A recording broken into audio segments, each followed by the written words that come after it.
Hi, everybody. Good afternoon. We're gonna go ahead and get started right away. I know more people will be trickling in, but we do have some introductions and background to cover, and then we want to make sure we have ample time to go over the proposed code amendment with you all and get feedback. So let's get started right away. We're so glad you're here. Thank you so much for taking some time out of your day to join us to talk about middle housing and the Unified Code development. Unified Code amendment.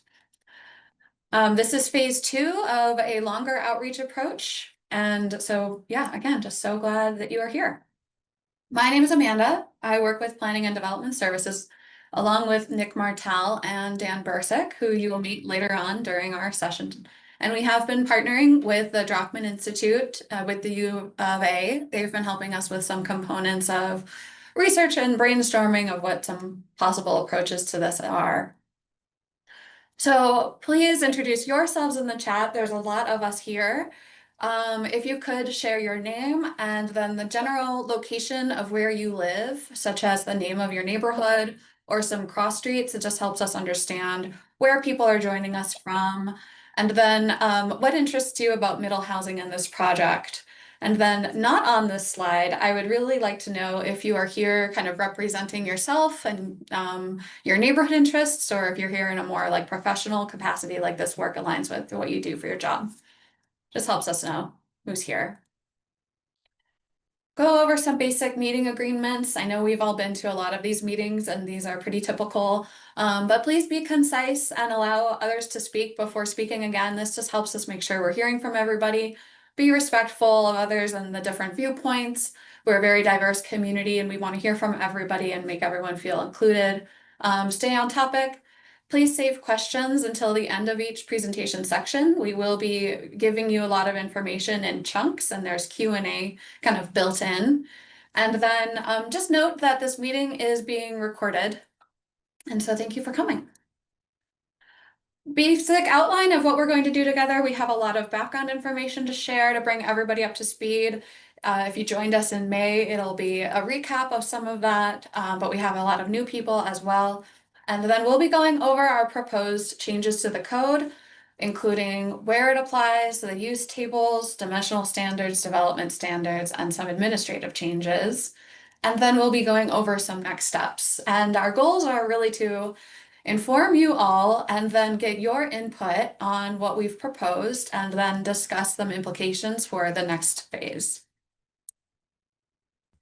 So, background. You're going to hear us talk about HB 2721, and this is a state bill that was passed in 2024 by the governor, and it requires that municipalities like Tucson must adopt regulations to allow middle housing within a mile of the central business district on all lots zoned for single-family residential and on any large developments of 10 or more contiguous acres need to allow for middle housing on at least 20% of their residential lots. And these regulations need to be adopted and implemented by January 1st, 2026. The bill gives more specifics, which I'll touch on in a minute. They define middle housing as duplexes, triplexes, fourplexes, or detached residential development, which basically means townhomes or condos,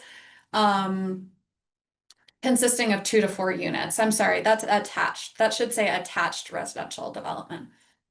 The key to know is that from this bill, a municipality like Tucson, we cannot set restrictions, permitting or review processes for middle housing that are any more restrictive than what we have for single-family residential dwellings within the same zone.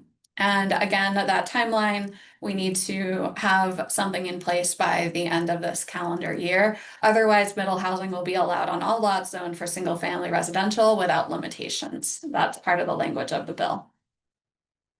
So again, middle housing types in Tucson. We have a lot of middle housing in Tucson already. There are some pictures shown.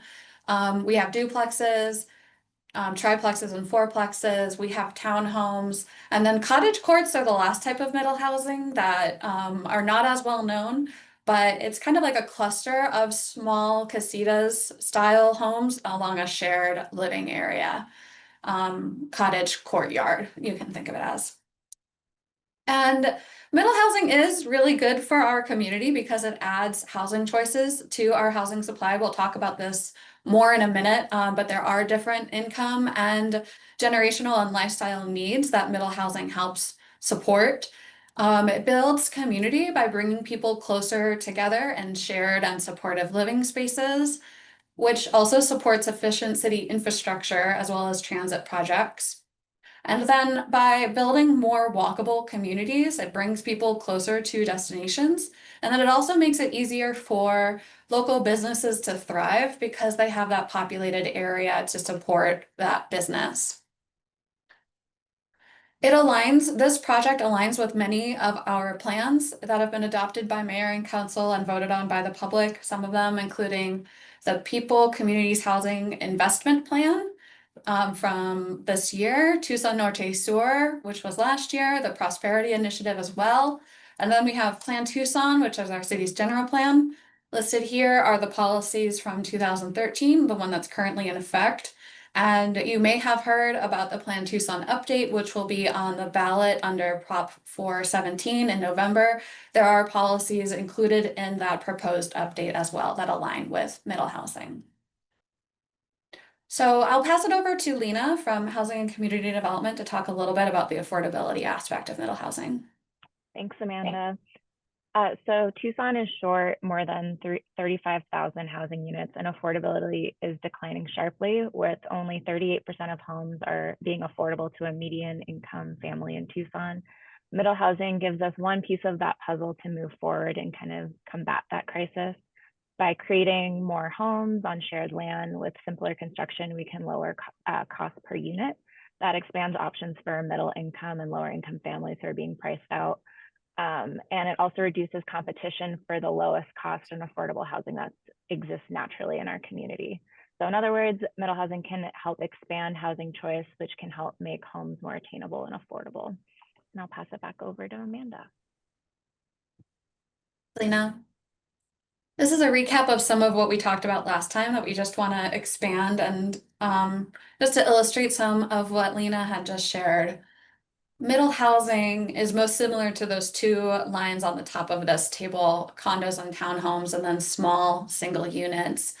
And these formats are more affordable because they're a smaller size and they have lower cost construction compared to what we usually see in the city, which is the large detached single unit. And then we've also had some movement towards more casitas or ADUs. And so the reason that these middle housing pieces are important is that they serve a income level at the higher end. I don't know if you can see my pointer. If I move my cursor over here to the right side of this table. This table comes from a estimate of housing needs that we conducted last year.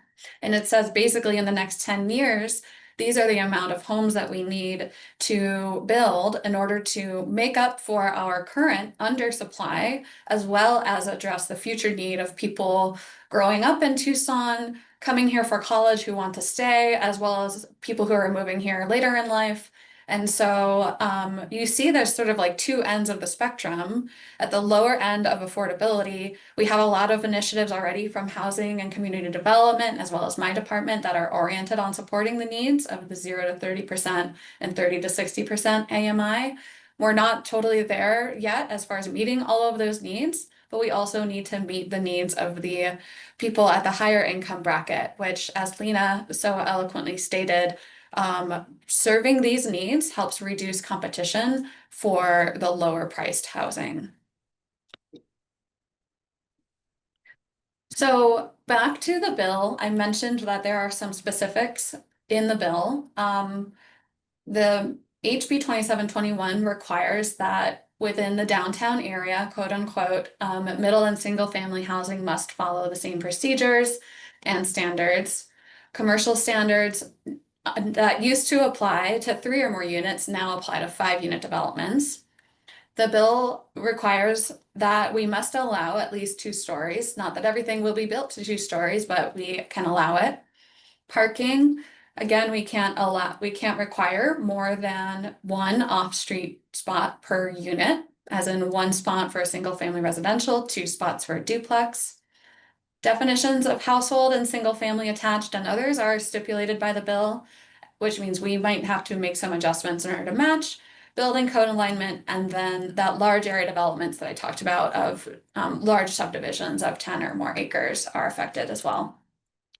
So what kind of engagement has been done on this to date? We had a study session with mayor and council on April 22nd, where we outlined what the bill requires of us, and they directed staff to meet the minimum requirements, but then also explore looking at more flexibility in our development standards, applying middle housing rules to a larger geography, look at some design standards for landscaping, pedestrian circulation, etc., and a phased approach. And they wanted us to do all of this with community input. And so we had a series of public meetings in May where we had 2 online and 1 in person over a course of different time frames. And then we also had an online comment form. And all told, we heard from 360 different people of a very big range of different backgrounds based on their affiliation. 2/3 were representing themselves, and then 1/3 was there in some sort of professional capacity. Some portion of that were housing professionals, and others were there in a different kind of professional capacity, including like media or other government staff, that sort of thing. And so there was a general sentiment for in terms of where to apply to the largest area possible, and by adding flexibility, and also to make sure we're looking at desert landscaping and pedestrian circulation. So we brought that feedback back to mayor and council in June, just after those meetings. And mayor and council gave us a direction to continue working on a proposal using all of this feedback, which we worked on over the summer and then posted publicly last week, our draft, as well as released over an email. And so that's really what we're here to talk about with all of you and get your feedback on, is our proposed amendment. So I'm going to go over an overview now, and then we'll be diving deeper into each of these sections. So in our proposed code amendment, it includes a middle housing area for a geography. Within that geography, middle housing is added as a new use with 5-foot interior setbacks, so not the front yard, but the side yards in the back, reducing minimum lot size by at least 1,000 square feet, depending on the zone, 1 parking spot per unit with an option to waive parking, and privacy mitigation requirements. Also, commercial requirements in the building code starts at 5 units, according to HB 2721. We're introducing new landscaping codes to apply to infill of 1 to 4 units. And then that large subdivision piece of requiring 20% of residential lots if you are a development of 10 or more acres. One thing that's key to understand is that some things will be changed only within the middle housing area, which we'll talk about in a second. And then other changes are going to apply citywide starting in January. So the middle housing as a new use with those changes to dimensional standards and such, that's only going to be within the middle housing area. The rest are going to apply citywide right away, including changes to the building code, the landscaping code, and that large subdivision piece. So let's talk about the middle housing area. So to start out, the bill has some vague language that says it has to be a 1-mile buffer from the central business district, but they define central business district in a way that's pretty vague. That gave us 4 options shown here with the dotted lines. The smallest of those absolute bare minimum options is the red circle. And then you had the green option, the purple option is following, or like bright pink is following the IID, and then the darker blue purple is following a 1-mile buffer from the central business district.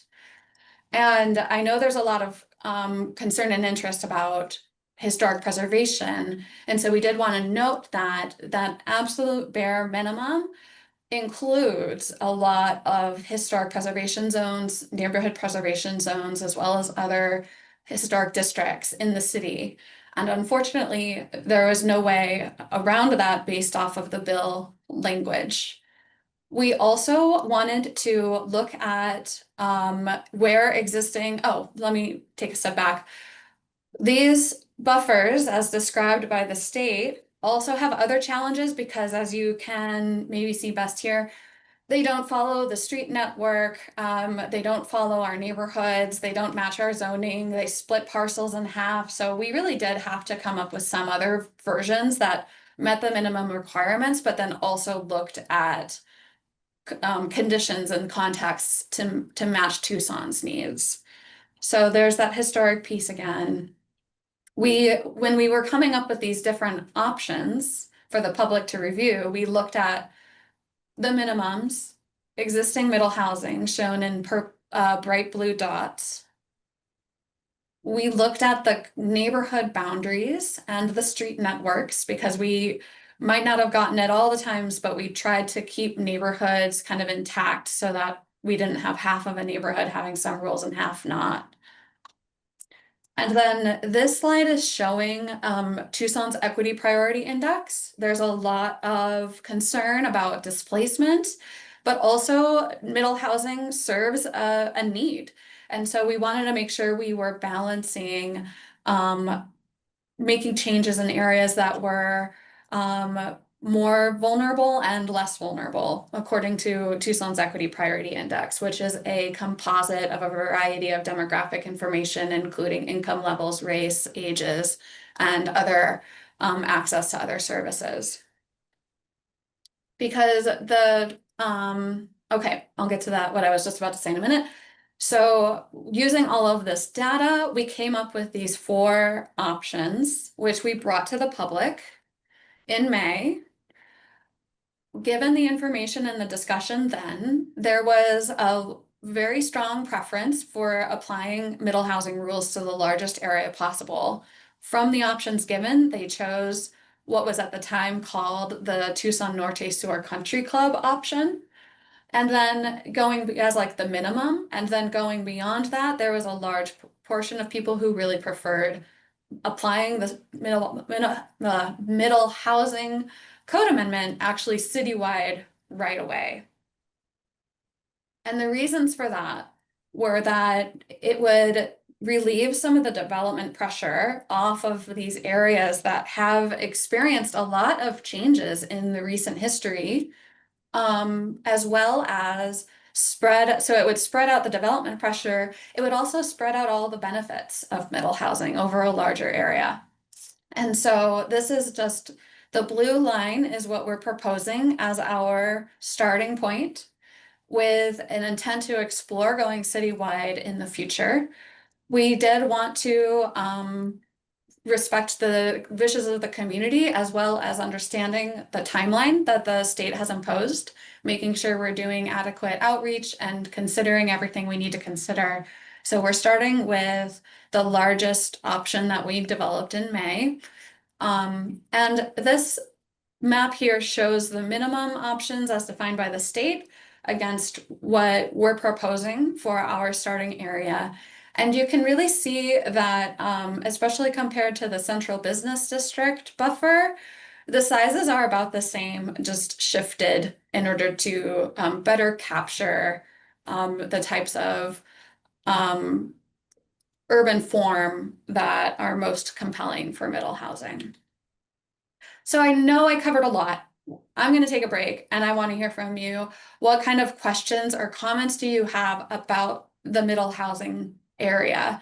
Please put your feedback in the chat. And if you would like to speak, please raise your hand so that we can call on you one at a time. We have about 5 or so minutes for a conversation.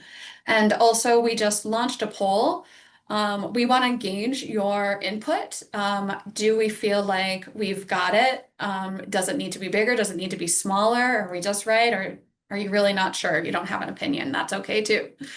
So while you're filling out your opinions, please do use the raise hand feature on Zoom if you'd like to say anything for the group.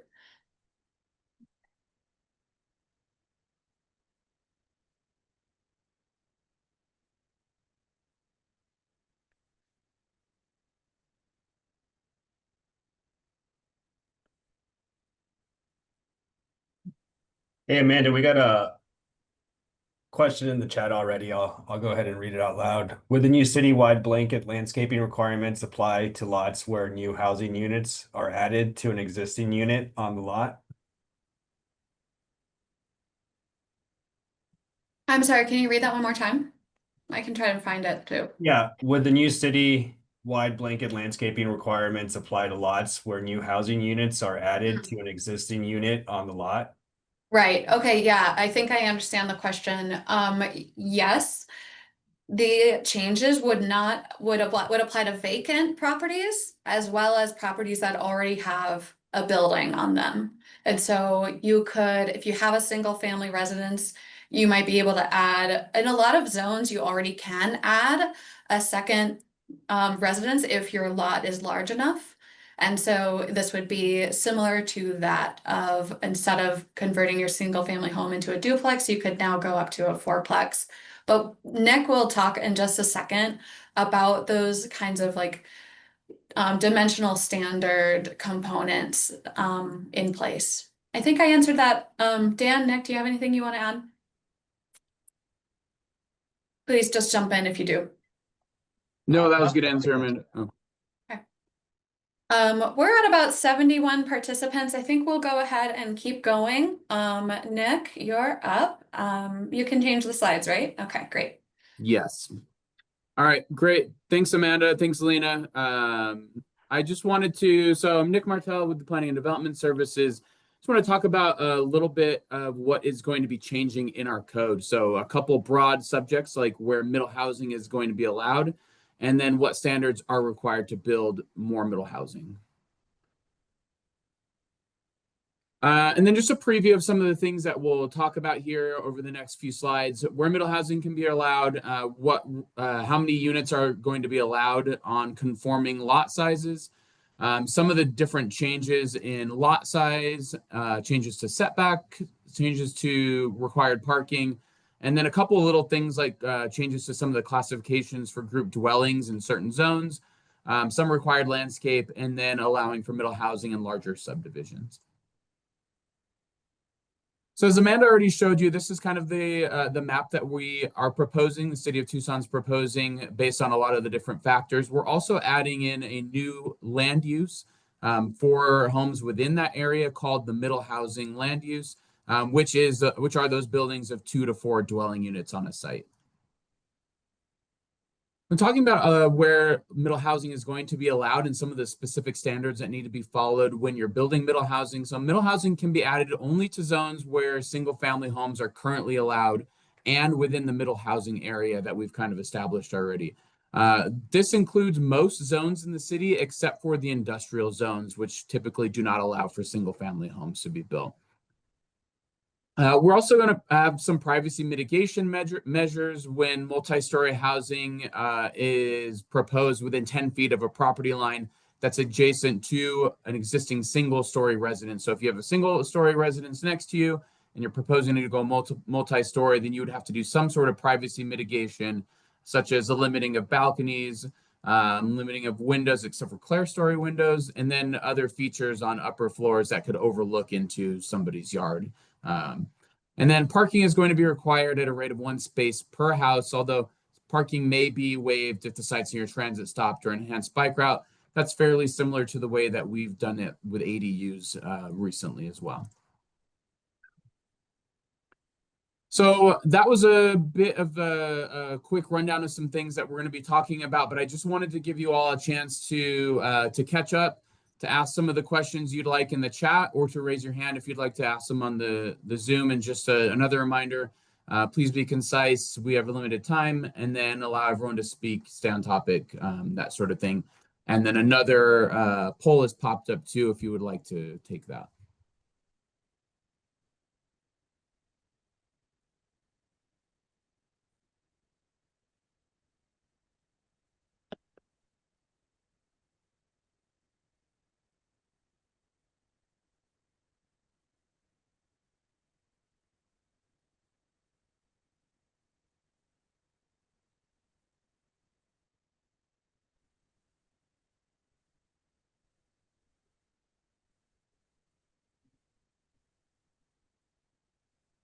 Al Rosen, did you have a question you want to share? Yes, could you give us the names of the streets that form the Yeah. boundary? Yeah, sure, absolutely. Great Yeah, you question. gave us Country Club. That's Right.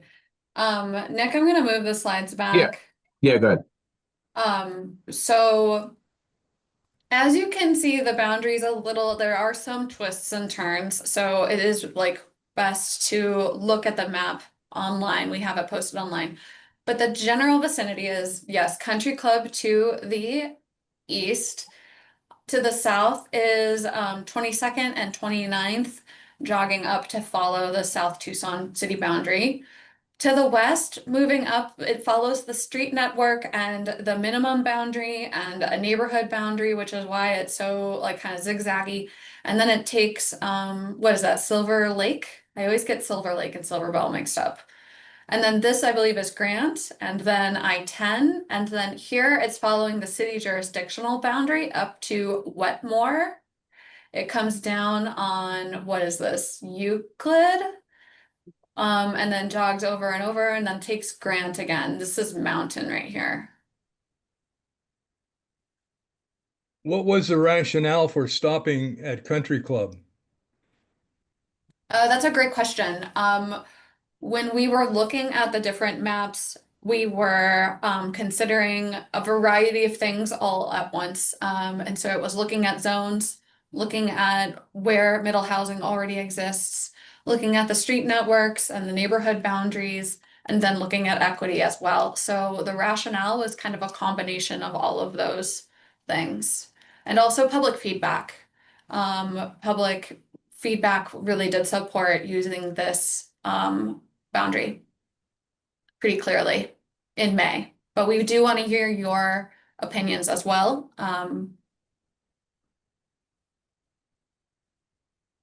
Well, it seems like you're leaving out a big portion of the neighborhood areas of the central part of Tucson. Yeah. So a vote to be larger. Pardon me? So you're saying we should go even farther east? Well, I think so. I mean, we're in a very vulnerable neighborhood in Iron Horse, and we could be less vulnerable if that boundary is pushed a little further east. Thank you for your comment. I appreciate it. Yeah, you're kind of touching on that, like just distributing the development pressure over a larger area component. Yes, ma'am. Thank you. Thanks, Al. Thanks, Amanda. So real quick, and- Nick, before you move on, I want to end the poll and share the results because I forgot to do that last time. We're really seeing a nice like spread of the uses being too restrictive just right, not restrictive enough, and people not sure. So that's interesting. Thank you for your feedback. Go ahead, Nick. Thanks. I was just going to ask if there are any unanswered questions left in the chat that any staff see. Let me think we'll probably keep on continuing to answer those, but I think it's time we should move on a little bit just so we have enough time to get through everything. But if you'd like to, is the chat closed then? It is. The poll is closed, but the chat's definitely poll. still active. The poll I meant, yeah. All right. Yeah, go ahead.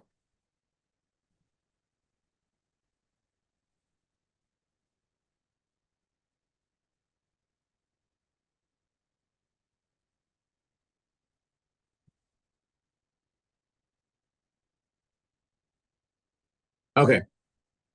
So moving on a little bit, we just wanted to talk about some of the things that we saw in our last round of feedback when we went to the public with some of these ideas.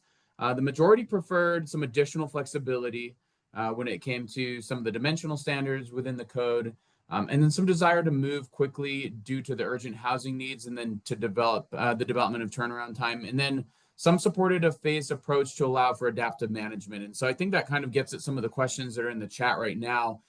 We are under a bit of a tough timeline where we need to accomplish this. And so some of the feedback that we got from the public was to do this minimal area or this Tucson Norte Sur Country Club area right now, and then to re-examine it and look at doing it citywide. So This was something that we heard from Mayor and Council. This is something that we heard from the public. A couple of the dimensional standard changes examples that I went over briefly that I'm just gonna jump into a little bit more. So staff have worked with the Drockman Institute to analyze how changes to dimensional standards can affect potential development of middle housing. And what we saw and heard from the public a lot last time we went out was really a desire to have a few more options for home ownership. So under our current code, if you have a regular R1, R2, R3 lot, your typical minimum lot size is going to be 5,000 square feet, and a lot of times, and it's 7,000 for an R1. And so there was a desire to see a little bit more home ownership model, or for us to look into different home ownership models, aside from just the regular putting a single family home or a duplex on your lot. So with the help of the Drockman Institute, we were able to look at a few different things. One of those is to decrease the setbacks on the exterior, so the side and the rear yards, to 5 feet. And that helps kind of relieve some of the development pressure, particularly with people that are looking to either demolish a home to build new homes. It kind of gives you a little bit more room so you don't have to demolish a home without some of those stringent setbacks. And it also gets rid of a variable setback. So a lot of the times in a R2 or an R1 zone, if you're going to build anything near the property line, you have to consider the variable setback. So based off of your height, you will not have a flat setback. So for middle housing, the proposal is that we just have a flat setback on the side and rear yards of 5 feet, taking out the variability.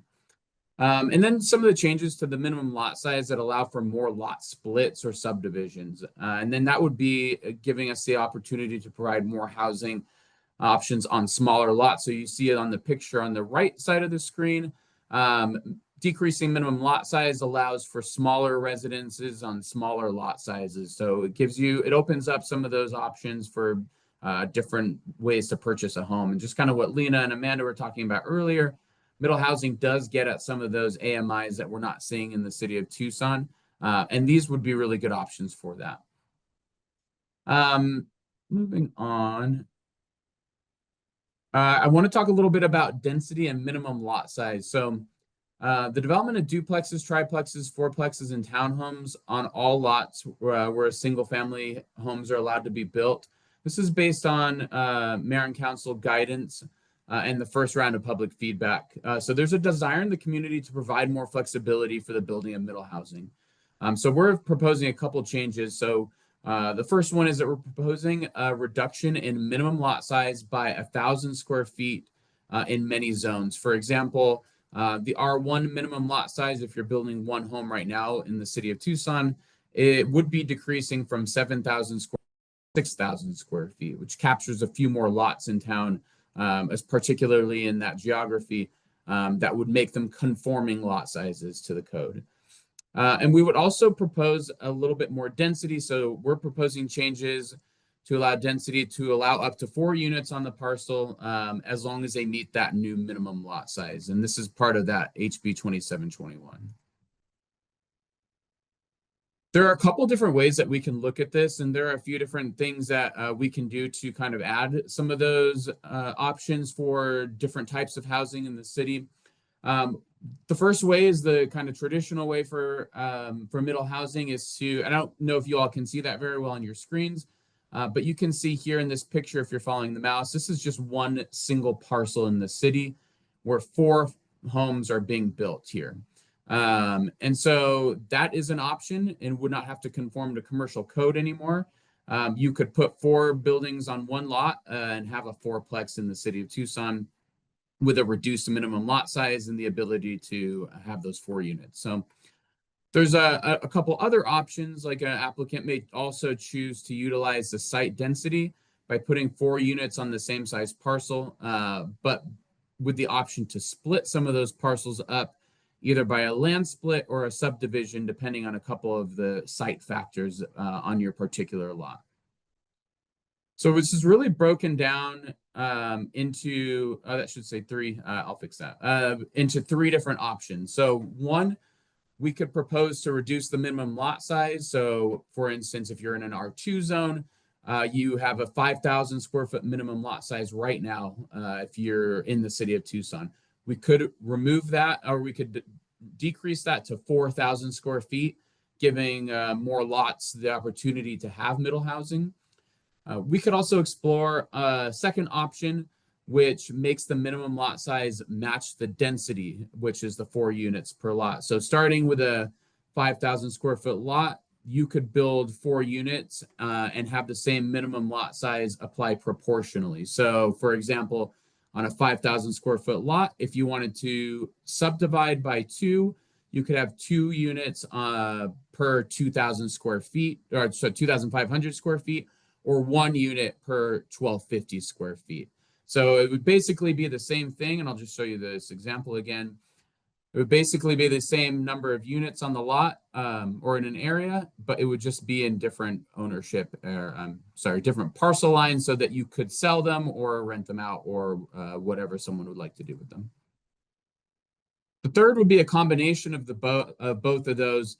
Decrease the minimum lot size and then look into making them match the density as well. So for instance, if you have an R2 lot, decrease the minimum lot size to 4,000 and then be able to put 2 units on 2,000 square feet and also 1 unit on 1,000 square feet.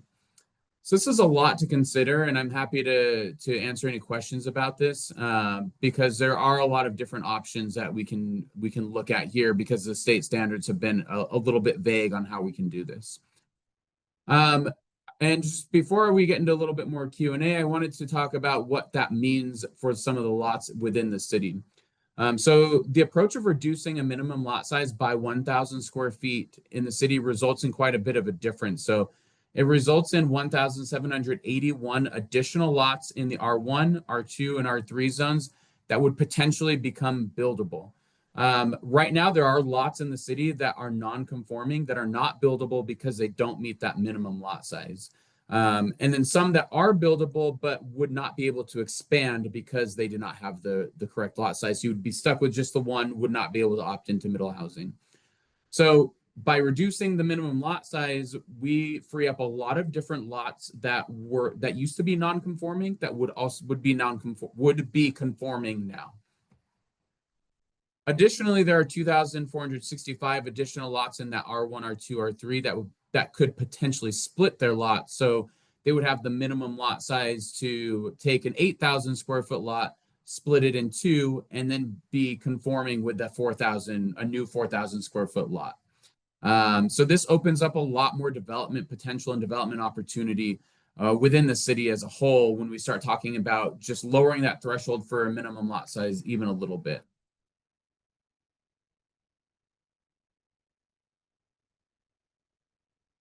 I want to talk about a couple quick things that we do need to change to be compliant with the state standards.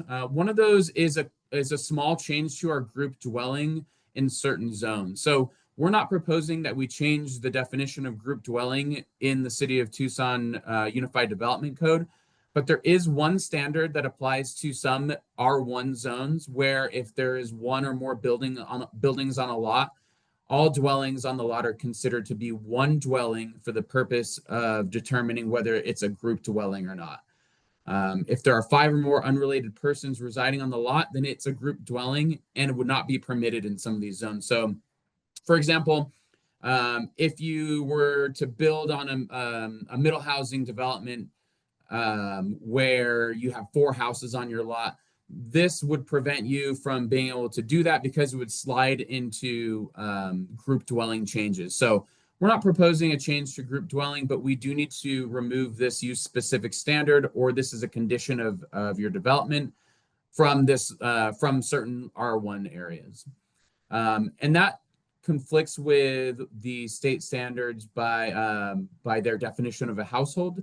So in the state standards, the definition of a household means either a single person living or residing in a dwelling or place of residence, or 2 or more persons living together or residing in the same dwelling or place of residence. So if you were to go by the old standard in 497B8 that we have here, then the more units you put on on a lot, the more it slides into that potential to become a group dwelling, which would not be allowed. Okay, that was a lot. Let's take some time to regroup. We can catch up on some of the answers in the chat. Feel free to raise your hand if you would like to ask a question. And then please consider taking this next poll question, which is about the dimensional standards in the city.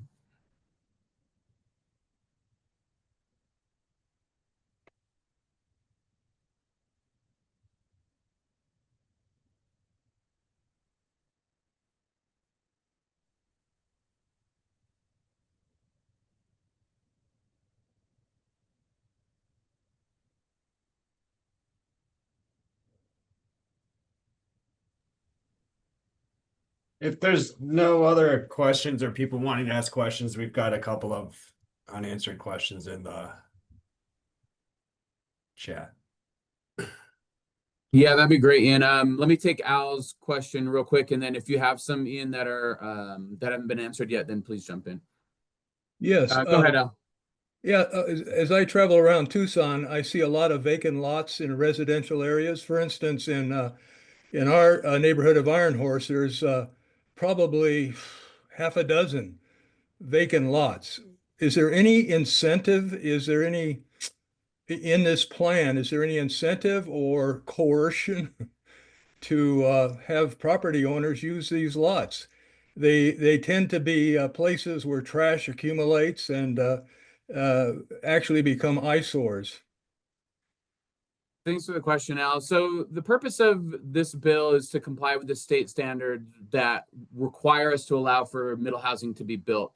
There's no actual coercion or anything written into our code that would have somebody put middle housing or to build within those. It's the idea here is to provide a little bit more flexibility when it comes to building. So decreasing those setbacks, decreasing those minimum lot sizes. So that's where we're encouraging people to build middle housing, but not actually requiring it, which we do run into some issues with state standards when it comes to us trying to require people to do something.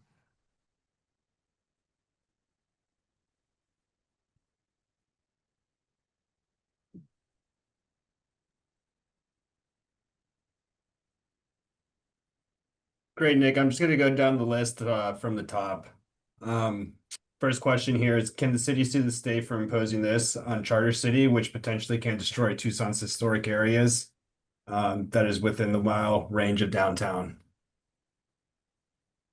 I'm not going to answer the legality part of that, but there was a question. Could you repeat the part of the question of the historic zones downtown? It was more just potentially it would destroy the Tucson historic areas within the mile range of the downtown. So we will get into this in a little bit, but there will be some protections for HPZ and NPZs that they would still have to go through the same process that they originally had gone through. And so and Dan can speak a little bit more to this if you'd like, but those areas are already dictated by development zone as it is, and not necessarily only by the zoning code. So there are protections for HPZ and NPZ that are still in place. As far as the legality of it, I cannot comment on that. Yeah, just to be clear, and I think we have a slide on this here in a second, but yeah, the HPZ and the NPZs would remain. The demolition restrictions that are in the HPZ would remain. And they would have to adhere to the design standards. They could still probably potentially have up to 4 units. I will say that a lot of our historic neighborhoods, Armory Park, West University, already have a lot of middle housing. So it's not an uncommon housing type in a lot of our older neighborhoods. And so it does kind of align with what's already there and the standards that are there for those. Next question. What are the incentives for developers to create a middle housing? Are there any disincentives that are going to be implemented once this gets passed so that developers will more likely to build middle housing? So some of the incentives that we've talked about are those decreases in setbacks, some of those decreases in or more allowability for more housing, more allowability for smaller lot sizes. And so these are things that we have heard from the development community in different plans in the past that are barriers to building homes. And so while those are incentives for building, we are going to have some trade-offs, which we'll get into in a minute, when it comes to some of the site and development standards. But yeah, as of now, we're happy to hear more ideas that the development community has for making this easier to build middle housing or to provide a little bit more flexibility. But as of right now, this is the changes in the dimensional standards are the ways to provide that flexibility. Thanks, Nick. Next question. Will this be an overlay zone? This will be, it won't necessarily be an overlay zone like the NPZ or the HPZ or some of the airport zones, but this is something that will only apply to a certain geography. So when you look at the code, you'll be able to go to your zone, check a use specific standard, and see if you're within that area. So it is geographically based, but it's not necessarily an overlay zone in the traditional sense that you're an established city overlay, if that makes sense. So it's similar, but it's not exactly an overlay zone. Okay. What are the new landscape and pedestrian requirements? I don't want to steal Amanda's thunder, but we have several slides about landscape and pedestrian requirements coming up in just a minute. So I'll answer any other questions we have about that after she presents that. Okay. And I'm going to keep reading unless we have to move on, so just let me know. All right, can you provide any examples of how similar policies have been adopted in other cities and what the outcomes were in those cities? So yeah, we have done some research, and the Druckmann Institute has done quite a bit of research into how this has been done in different cities. So it really varies pretty greatly on the city, how it was done and some of the results of it. But what we can do, I can't get into all of the details of that right now just because of time. But what we can do is we can share some of the research that the Druckmann Institute has done for us when it comes to other cities that have done this. So several cities outside of the state of Arizona have allowed for middle housing to various degrees of parking and how many units you can do. So I think that's something that we'll be able to share with you all at a later time. And I'm happy to follow up with whoever wrote that question if you'd like to provide your information. Yeah, and I will just point out real quickly that this is not something new. If you look at, Portland, they've been with their residential infill project, they've been looking at middle housing and new housing types for many, many years for ways to do this. Seattle has done things that are similar to this. So has Sacramento recently, which had a really great kind of middle housing bill that they passed. So we have been looking at other municipalities and cities and how this has functioned. But yeah, Nick we can share additional info on that. The dimensional standards, will the dimensional standards change to smaller lots than R2 without rezoning? Sorry, repeat that one more time, Ian. The dimensional standards will change to smaller lots than R2 without rezoning. Right. So if I'm understanding correctly, if you have an R2 lot and you're within the geography, the proposal right now is for your minimum lot size to change. And right now, the way we did the red line, and this can be subject to change, is that your new minimum lot size would be 4,000 square feet. We did provide some of those other options, like the mix of the density and the lot size to even go smaller. And we can explore that. But as of now, the red line is to lower that minimum lot size without the need to go through any sort of rezoning.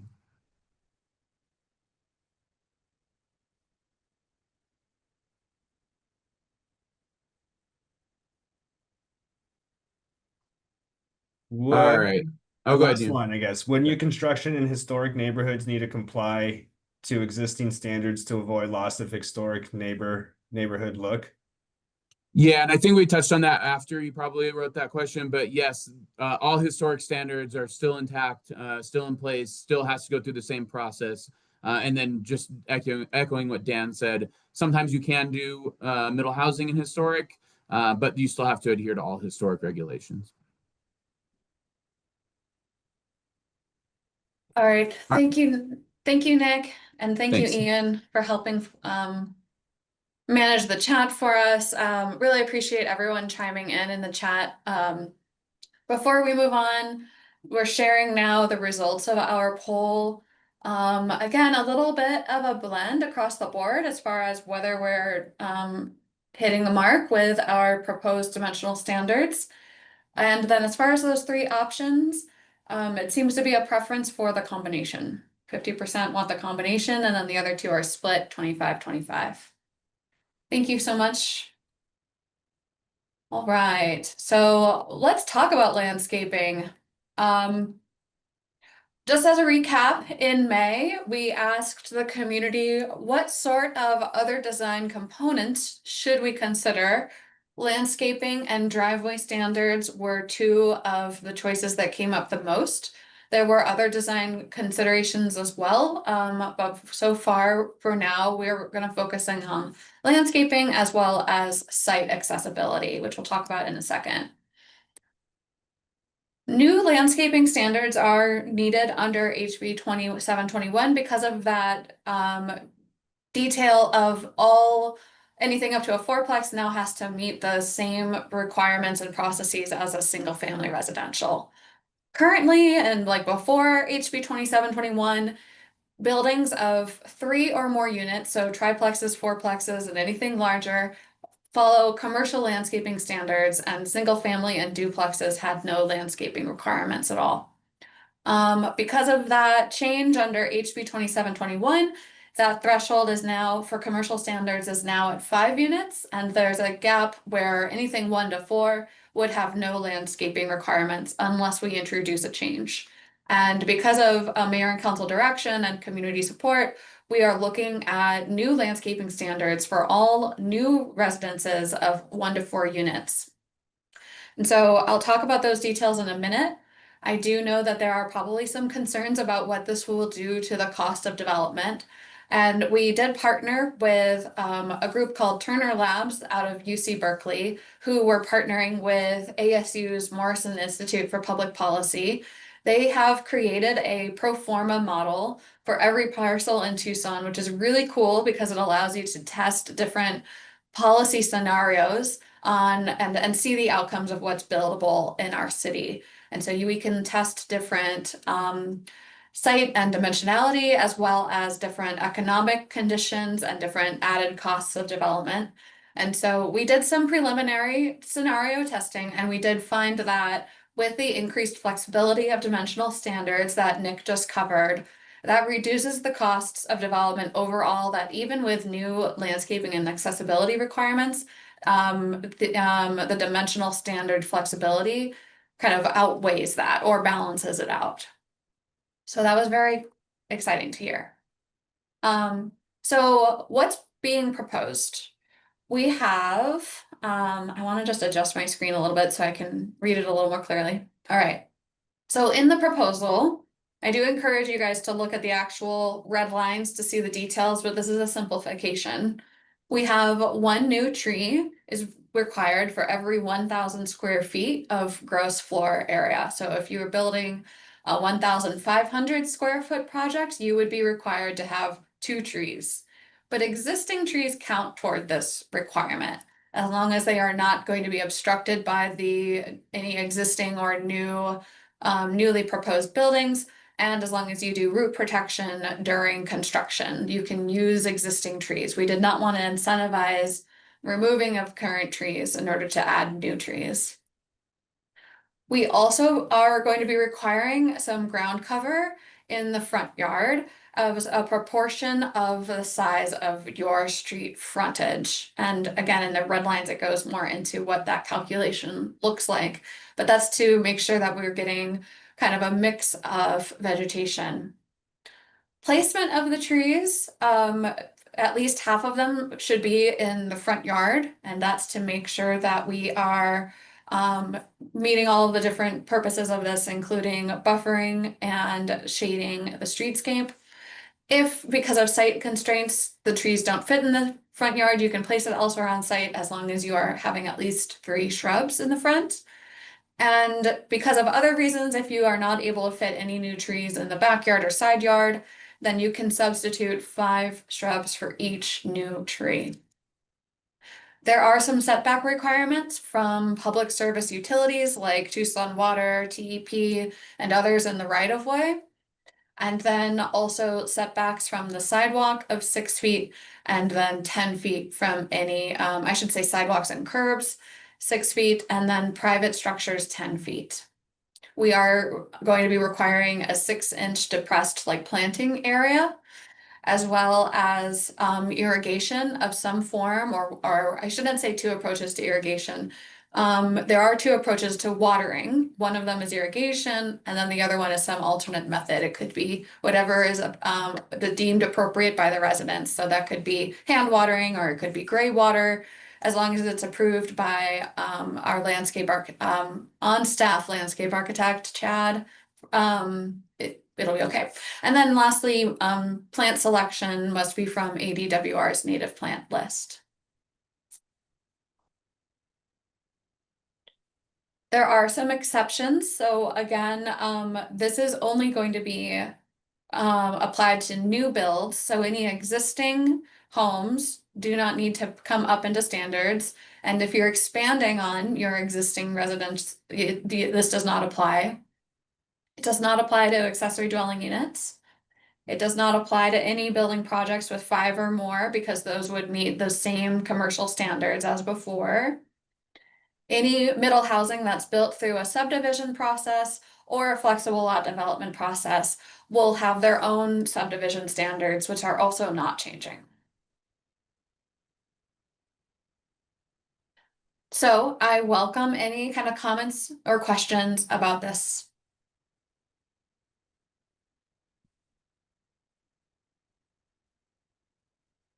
And we have our familiar poll.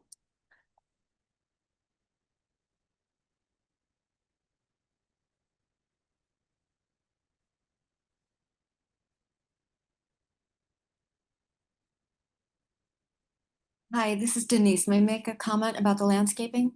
Sure, go ahead. Thank you. And maybe I missed this, but I'm hoping that the city will have a certified arborist as one of the consultants on the landscaping, because we continue to see a terrific amount of tree loss with these storms. And oftentimes that's because of improper, the wrong species was chosen for the wrong location.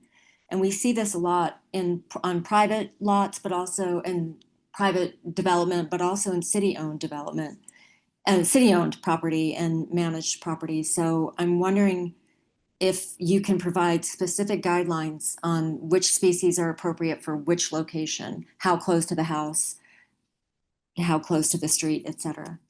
Right.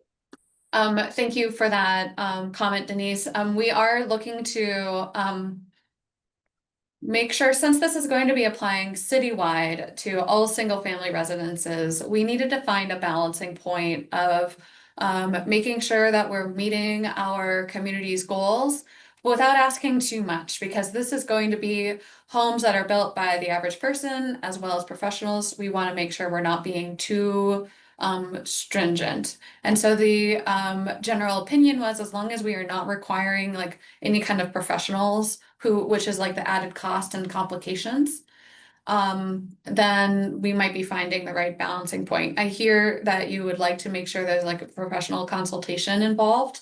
One of the things that we are looking to do is make sure that information about right tree, right place, and considerations of setbacks from their own private utilities, like water lines and electrical lines that run on the property, are considered privately owned. And so we do have information about the right distance setbacks from those sorts of things available for people so that they can make the right choices for themselves.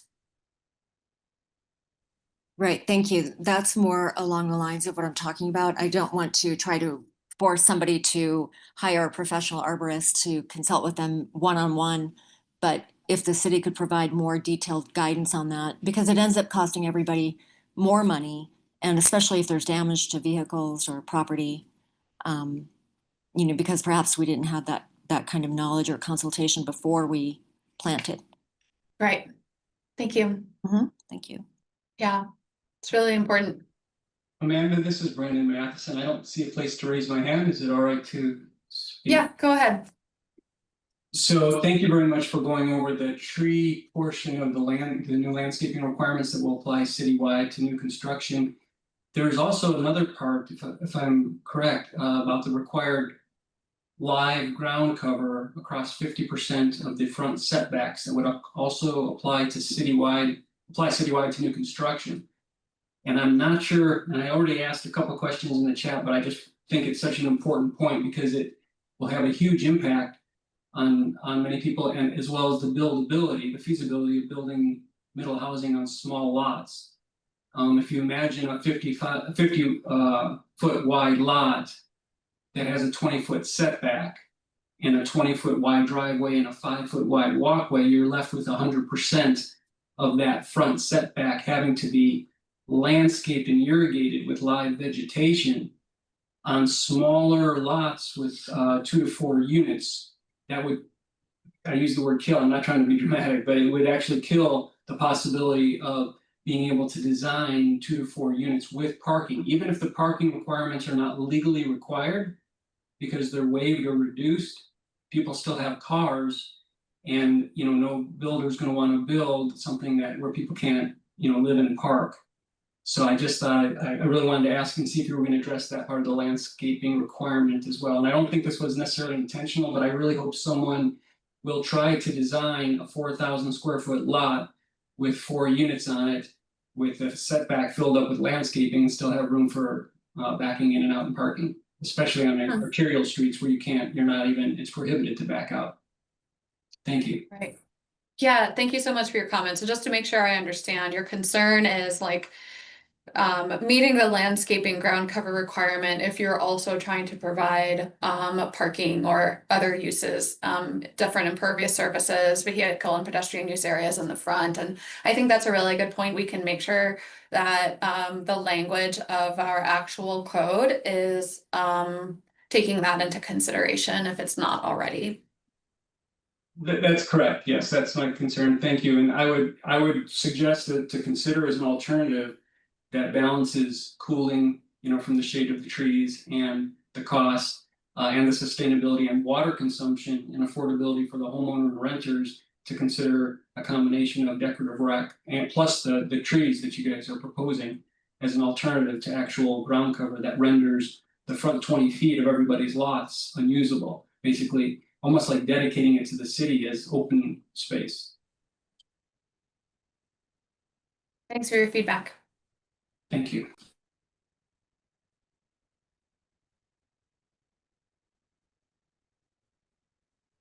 Any other questions or comments about the landscaping code in the chat that we've missed?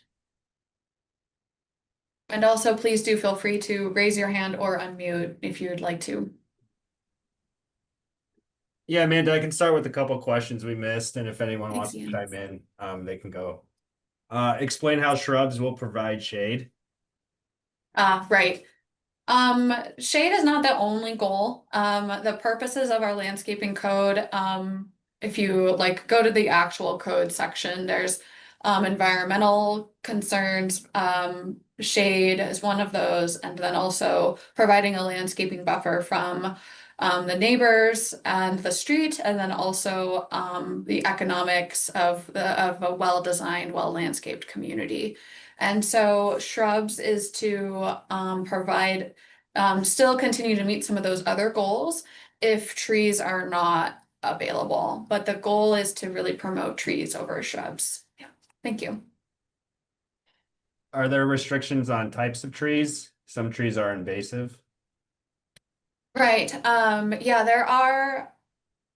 Right now the restriction is that it has to be from ADWR's plant list from the 5th management plan. I believe also the 4th management plan is another good list because it includes details like what's invasive and not, what's toxic, and other considerations. I know we've heard some other suggestions for sources that take some of those things into consideration. And so if you have other suggestions, please do feel free to put it in the chat. We want to be promoting native plants. I shouldn't say native, but desert adapted.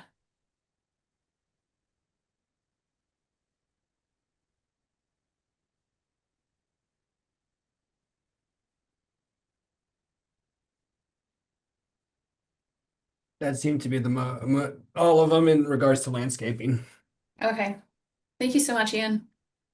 All right, any other people who want to unmute and chime in? Hearing none, please feel free to, even though I'm going to stop the poll and share the results. Yet again, a pretty even divide. Some people feel that we're too restrictive. We need more flexibility, just right, not restrictive enough. Not sure. Thank you so much for your input. We'll continue to work on this. And I'm going to pass it back to Nick then to take us to the end. All right. Thanks, Amanda. Thanks, Ian. Let's see.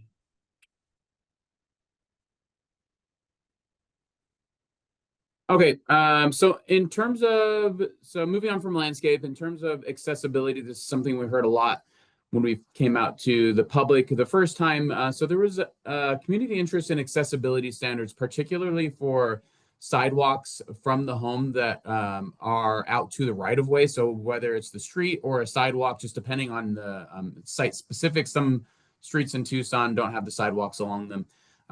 These are some things that are in our inclusive home design right now. And so this is something that we're going to look into getting a little bit more clarification on, and then doing a little bit more enforcement on actually doing some of those paths to the right of way for better pedestrian circulation. And as I mentioned earlier, and thanks for the good questions about this, historic preservation zones and neighborhood preservation zone reviews still apply. Those are not changing at all. There's no changes in how other zoning overlays are reviewed. So there's a small part of this area that's in the airport overlay zone. There's some hillside environmental resource zones. Those none of those standards are changing at all for any of our zoning. I do want to talk a little bit about some of the proposed building code changes because some of the definitions that we have in our codes do not really mix well with House Bill 2721 that we need to adhere to. So there's different types of building codes for different types of residential development. There's the International Residential Code, which currently is used for residential projects that are 1 or 2 units. So single family or a duplex are under the International Residential Code. And then right now, with the way that we review, the International Building Code is used for commercial projects and for those of 3 or more residences per lot. And so that's going to have to change a little bit because House Bill 2721 says middle housing can't be required to comply with any commercial building codes. And a lot of those things are like those fire sprinklers, some extra ADA access that would be up to like full building commercial code. But now we need to change our threshold a little bit.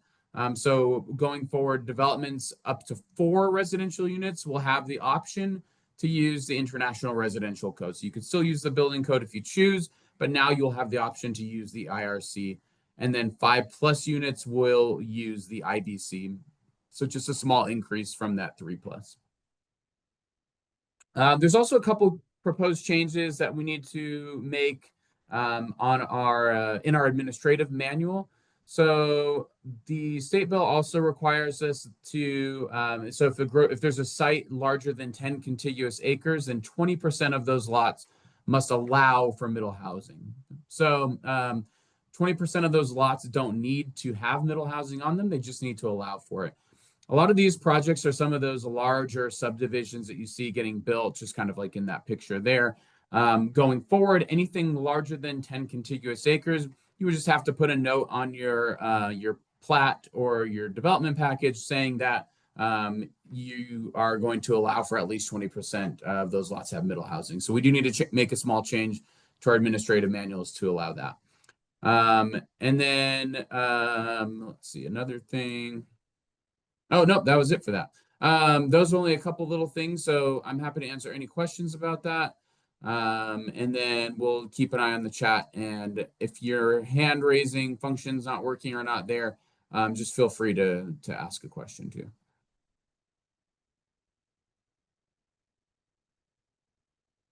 Go ahead, Al. can you hear me? Yes. Okay. Yeah, could we discuss parking? We kind of skipped over that.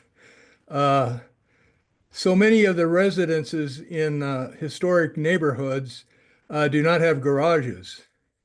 And so we're dependent on street parking. And yet it looks like we're actually reducing requirements on parking, which could be a big problem.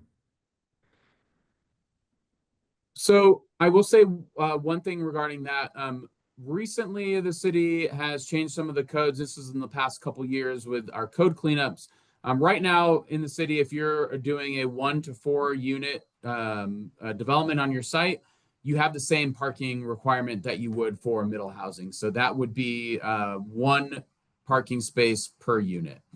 So we're not changing the parking in that sense very much. But I do understand the concern of street parking and parking on site. This isn't meant to solve all parking issues, but it is meant to provide a couple different options when it comes to parking. Because not one size does not generally fit all when it comes to requiring parking for different lots in the city. So we're not changing a lot of what is already in the code, but we are expanding some of those opportunities for reductions in parking. But aren't you saying that, for instance, for 4 middle housing units, only 1 parking space required? Did I hear that? Yeah, so real quickly, Al. So yeah, the state bill says you basically can't require more than 1 space per unit. So that is what we're proposing, with some flexibility if you're near transit and that type of thing. So we're a little limited on what we can actually require for that by this state bill for this. I know that, but is the city looking to anticipate possible congestion and parking issues? Yeah, so that part of the way that we've dealt with that in the past is through things like our parking permit programs and things of that sort. So we have discussed this with Park Tucson, to where if there are concerns related to that, that could be an option to help to try to mitigate some of those issues. And if I may, just to clarify based on something I think I heard Al say, 1 space per unit would reflect like a fourplex is 4 units, right? So like 1 space per unit on a fourplex would be 4 spots. It's not 1 spot per building. Is that right, Dan? Correct me if I'm wrong. That's correct. That's correct. So just to kind of, I think I heard you say something, Al, it's like 1 spot per middle housing project, but it's actually 1 spot per unit. So if there's 4 middle house units, there would be 4 spots required. Correct, unless they used the waiver process. And explain the waiver process, please. It's similar to how, Yannick can take that. It's similar to how we do our accessory dwelling unit waiver process. So if you can show that you're within a 1/4 mile of a bus route or an enhanced bike route, then you can put it on your site plan and you can get that waived, saying that you're opting into that waiver process. So it would be reviewed by city zoning teams and probably engineering teams just to confirm, but you could opt into that as on your site plan. So the assumption is that the renters that or the owners, whatever, who are residents of these units would not have vehicles? Well, without making too many assumptions, this is something that is meant to provide a little bit more flexibility with parking. We found that by requiring different numbers of parking on site, that it doesn't really fit everybody's needs. So we're taking more of an approach of providing different opportunities for people to park what their development dictates.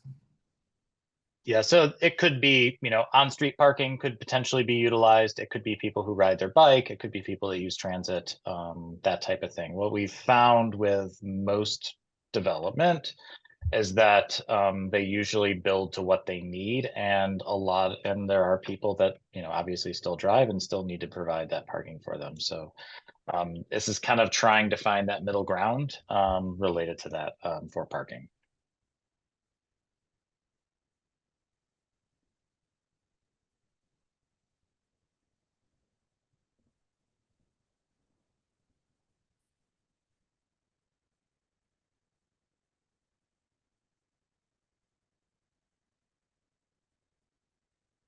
Thank you, Al. Nick, maybe we can go to the next like wrap up slides, and if there are any other questions with time remaining, we can go until 1:30. Okay, great. So just to give you all a little bit of information about what is coming up and how we're moving forward. So we have 2 more outreach opportunities this week. Tomorrow night we'll be at Donna Liggins Rec Center. That's at 5:30 to 7 p.m. And then we also have one on Thursday. This one's going to be virtual. That's 6 to 7:30, another Zoom meeting. So we're just making sure we get a variety of times for a variety of schedules. So a couple of next steps. We met with Mayor and Council in April. They told us to go forward with this outreach plan. We did our initial outreach in May. June, July, we did some of the analysis and working with the Druckmann Institute, coming up with some of the proposed code amendments. And we are currently sharing this with you all right now near the end of August. August and September, we're going to use to revise some of the proposals based on your public feedback. So everything that you have here, you've written here, has been recorded. And we will definitely look into all these things that we're hearing. And then September, October, our goal is to go to the Planning Commission for a public hearing and then a recommendation, where that should take us to November, December, where we will present everything to Mayor and Council, getting us to January 1st for our deadline for adoption, which seems like it will be coming up very quickly. So that's us moving forward. We're happy to talk to you all about any other questions you have. Feel free to scan this QR code. My email is up here in case you'd like to ask me any questions, and I will make sure to get back to you as soon as I can. And then, of course, these comment forms will still be available online, and you can keep leaving comments until September 7th. That's when we need to start kind of wrapping it up to incorporate everyone's input and then get ready for our planning commission. And so feel free to use the chat to ask any more questions or any more statements. And then feel free to chime in too. We're happy to answer anything. But I do want to say thank you all very much for showing up. This is all really important. These are all really good things to talk about, and we're glad that you all were able to make it.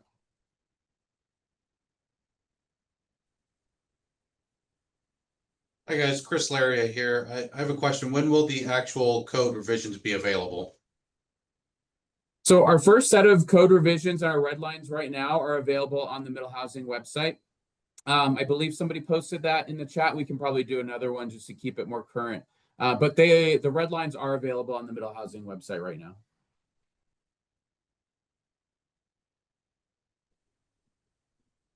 Will the surveys be made available as well? From today? Are we sending those out, Amanda? Oh, sure. Yeah, we can post them, especially after the 3 are all done. We can compile them all, make sure every public comment and the survey results are shared. Or I guess the question was also, will they be left open for others to reply that weren't able to attend? Oh, I see. People who were not able to attend, I would refer them to the online comment form. The Zoom polls from today will only be available during this meeting. Thank you. Yeah, my fault.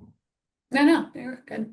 Another question, if half of the 20-foot setback is for vegetation, where would the people living in the fourplex park and turn around to get out onto the street?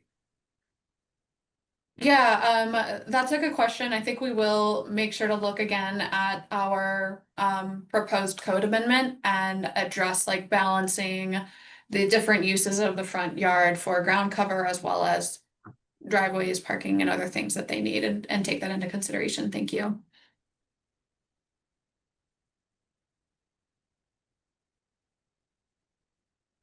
While you're looking for the new one, I did want to address one thing that came up in the chat about different areas of town where the parking waiver would apply. We did look into this with the help of the Drockman Institute, and especially since public transit and in some areas bike paths follow mostly the arterial major streets, areas where you have really large blocks. The interior of those neighborhoods typically do not meet the waiver requirements. So I just want to clarify that this is not like a blanket waiver. It really does apply only to specific parts of town.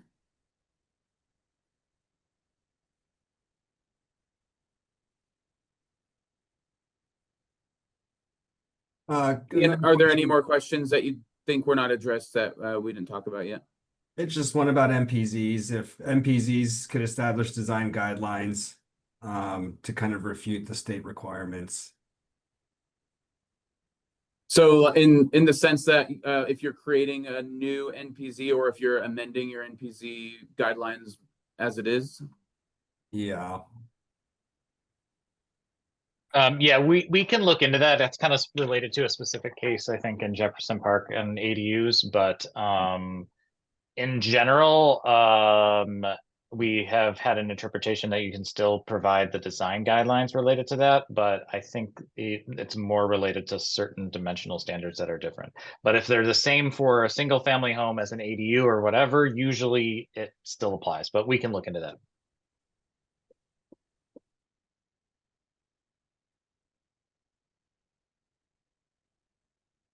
Okay, well, if that's it, and I think the chat is kind of slowed down just a little bit, and if there are no other questions, then we'll look forward to reviewing all your comments and your questions. Feel free to stay in touch with us and take a screenshot of this if you need to, take a picture. But we'll be happy to answer any questions you have going forward, and we look forward to communicating with you all about any of the code changes and how they kind of evolve from today. So thank you all for your time. We appreciate you showing up. Great. Thanks, everyone. Appreciate it. Thank you.